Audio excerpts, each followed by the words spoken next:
This channel does not promote any violent, harmful, or illegal activities. All content provided by this channel is meant for an educational purpose only. এই মুহূর্তে বড় খবরের দিকে নজর রাখা যাক। শামশেরগঞ্জে হরগোবিন্দ দাস ও চন্দন দাস খুনের মামলায় 13 জনের যাবজ্জীবন। এই মুহূর্তে বড় আপডেট আপনাদেরকে আরো একবার জানিয়ে রাখি, শামশেরগঞ্জে হরগোবিন্দ দাস ও চন্দন দাস খুনের মামলায় 13 জনের যাবজ্জীবন। কৌশিক আমাদের প্রতিনিধি আমাদের সঙ্গে রয়েছে, কৌশিকের থেকে আরো ডিটেইলস দেব। কৌশিক, হ্যাঁ দেখো, এই মুহূর্তে কিন্তু যে সাজা ঘোষণা, যে হরগোবিন্দ দাস এবং চন্দন দাসের যে মৃত্যুর ঘটনা, সেই ঘটনায় কিন্তু যাবজ্জীবন সাজা দিল জঙ্গিপুর আদালত। জঙ্গিপুর আদালতের বিচারক কিন্তু যে 13 জন দোষী সাব্যস্ত হয়েছিল, সেই 13 জনকে কিন্তু আজ যাবজ্জীবন যে সাজা, সেই যাবজ্জীবন সাজা ঘোষণা করেছে। এবং অন্যদিকে পাশাপাশি তোমাকে আরো একটা বিষয় জানিয়ে রাখি, 15 লক্ষ টাকা জরিমানা করেছে এবং বিচারক। এবং এই ঘটনায় যে আরো এদেরকে 3-4টি মামলায় কিন্তু জড়িত করা হয়েছে এবং সেই 10 বছর করে আরো কয়েকটি ঘটনায় তাদেরকে অভিযুক্ত করা হয়েছে। কৌশিক, তোমার থেকে আরো একটু ডিটেইলস জানবো, একটু ব্যাকগ্রাউন্ডটা জানতে চাইবো, কেন খুন করা হয়েছিল এই বাবা ছেলেকে, যদি একটু ডিটেইলসে জানাও। দেখো, যে ঘটনায় যে 3-3 বার যেটা আদালতে উঠে এসেছে, যে 3-3 বার কিন্তু তার বাড়ির উদ্দেশ্যে যাওয়া হয়েছিল এবং সেখানে গিয়ে কিন্তু যেটা অভিযোগ মূলত তাদেরকে মারার উদ্দেশ্যে যাওয়া হয়েছিল, সেটা কিন্তু কোর্টে প্রমাণিত হয়েছে। গাড়ির কাছে আসো, তাড়াতাড়ি গাড়ির কাছে। কৌশিক সঙ্গে থাকো কৌশিক। আরো একবার আপনাদেরকে জানিয়ে রাখি, শামশেরগঞ্জে হরগোবিন্দ দাস ও চন্দন দাস খুনের মামলায় 13 জনেরই যাবজ্জীবন সাজা ঘোষণা করা হয়েছে। এই মুহূর্তের আপডেট, 12 এপ্রিল 2025 হরগোবিন্দ ও চন্দন দাসকে পিটিয়ে কুপিয়ে খুন, বাড়ি থেকে টেনে নিয়ে গিয়ে বাবা ও ছেলেকে নৃশংস হত্যা করা হয়। এবং সেই ঘটনায় আপনাদেরকে জানিয়ে রাখি, এই মুহূর্তের আপডেট আসছে, বড় খবর, ব্রেকিং নিউজ। সেই দুজনকে খুনের মামলায় 13 জনের যাবজ্জীবন। হরগোবিন্দ ও চন্দন দাস খুনের মামলায় 13 জনের যাবজ্জীবন, এই মুহূর্তের বড় খবর। শামশেরগঞ্জে হরগোবিন্দ দাস ও চন্দন দাস খুনের মামলায় 13 জনের যাবজ্জীবন ঘোষণা, সাজা ঘোষণা আলিপুর আদালতের। 12 এপ্রিল এই ঘটনা ঘটে 2025, অর্থাৎ এই বছরই। হরগোবিন্দ ও চন্দন দাসকে পিটিয়ে কুপিয়ে খুন করা হয়, বাড়ি থেকে টেনে নিয়ে গিয়ে বাবা ছেলেকে নৃশংস হত্যা করা হয়। এবং সেই ঘটনার পর আজ আপনাদেরকে জানিয়ে রাখি, সেই ঘটনায়, সেই খুনের মামলায় 13 জনের যাবজ্জীবন। আরো একবার আপনাদেরকে জানিয়ে রাখি, শামশেরগঞ্জে জোড়া খুনে যাবজ্জীবন সাজা ঘোষণা, 13 জনের যাবজ্জীবন। ঠিক কি ঘটনা ঘটেছিল আপনাদেরকে ডিটেইলসে দেখানো হচ্ছে স্ক্রিনে। আপনাদেরকে জানিয়ে রাখি, 13 দোষীকেই আমৃত্যু কারাদণ্ডের নির্দেশ আদালতের। এই বছরে 12 এপ্রিলের ঘটনা, যখন এই দুজনকে অর্থাৎ বাবা ও ছেলেকে বাড়ি থেকে টেনে নিয়ে গিয়ে খুন করা হয়, নৃশংস হত্যা করা হয়। এবং সেই ঘটনায় 13 জনের যাবজ্জীবন।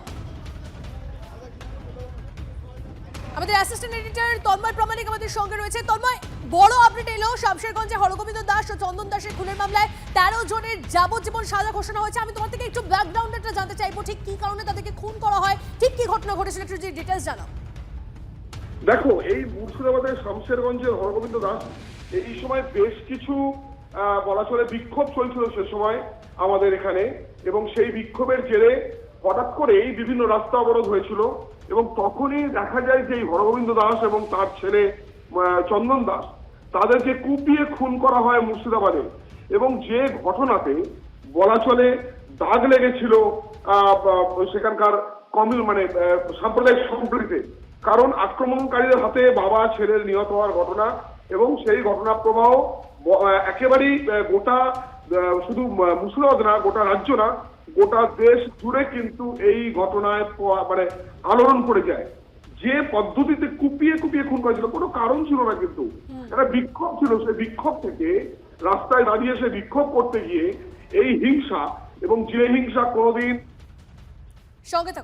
কোর্টে এসছে এবং এতগুলো এক্সিবিট, এত কিছু দেওয়ার পর আমাদের এই 13 জনকে যাবজ্জীবন দেওয়া হলো।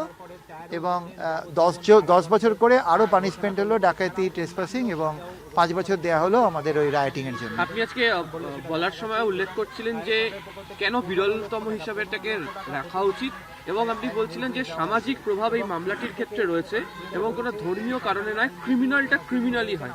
আপনার কি মনে হলো জাজমেন্টে সেটা প্রতিফলিত হলো? দেখুন, আমি জাজমেন্ট এখনো পড়িনি, পড়ে দেখতে হবে। ডেফিনেটলি আমরা বলেছিলাম যে ক্রাইম ইজ ক্রাইম, ক্রাইমের কোনো ধর্ম হয় না। তো এটা একটা ক্রাইম, এবং এখানে ভারতবর্ষের এক্সাম্পল অনেকগুলো রয়েছে মব লিঞ্চিং এর, তার মধ্যে এটা একটা ওয়ান অফ দ্য এবং রাইটিং কেস আমাদের যেটা প্রমাণ করা খুব কঠিন। আমরা সাকসেসফুলি এই কেসটা প্রমাণ করতে পেরেছি। এবার আমরা আমাদের পুরো ফ্যাক্টটাকে বিভিন্ন জাজমেন্টগুলো দিয়ে দাঁড় করিয়েছি। এবার জাজমেন্ট তো আমাদের হাতে থাকে না, কিন্তু আমরা এটা বিচার করে দেখব সরকারের তরফে আমাদের কি হয়, তারপর আমরা ডিসাইড করব। তবে আমরা অখুশি এরকম নই, কারণ আমাদের দুটোই অপশন খোলা ছিল, একটা হচ্ছে যাবজ্জীবন অথবা ডেথ। কিন্তু ডেথ সেন্টেন্স নিয়ে অনারেবল সুপ্রিম কোর্ট রিসেন্ট যত জাজমেন্ট দিচ্ছে তাতে ডেথকে নেগেট করছেন, ডেথের যেতে বারণ করছেন। সেই জাজমেন্টগুলো তো সবসময় জুডিশিয়াল অফিসারদের মাথায় থাকে, এবং সেই কারণে সেগুলোকে সামনে রেখে আমি পুনাওয়ালা জাজমেন্টটাকে রিকোয়েস্ট করেছিলাম যে it's a case which is rarest one because it's a case of mob lynching. তো এবং যেখানে পুনাওয়ালায় বলেছিল যে টাফেস্ট পানিশমেন্ট দেওয়ার কথা, সেটা আমরা সামনে রেখেছি। কোর্ট প্রত্যেকের যাবজ্জীবন দিয়েছে, তবে আমার মনে হয় এদের প্রত্যেকের অনেকেরই বয়স কম, বাড়িতে 4-5 জন করে মেম্বার আছে, বাচ্চা আছে, এগুলো হয়তো উনি যেটা আমার উল্টো দিকের লোক বলেছে সেগুলোকে কনসিডারেশনে নিয়েছেন। কিন্তু আমি ভিকটিমের দিকটা এবং সোসাইটির দিকটাও কোর্টকে বলেছিলাম দেখতে।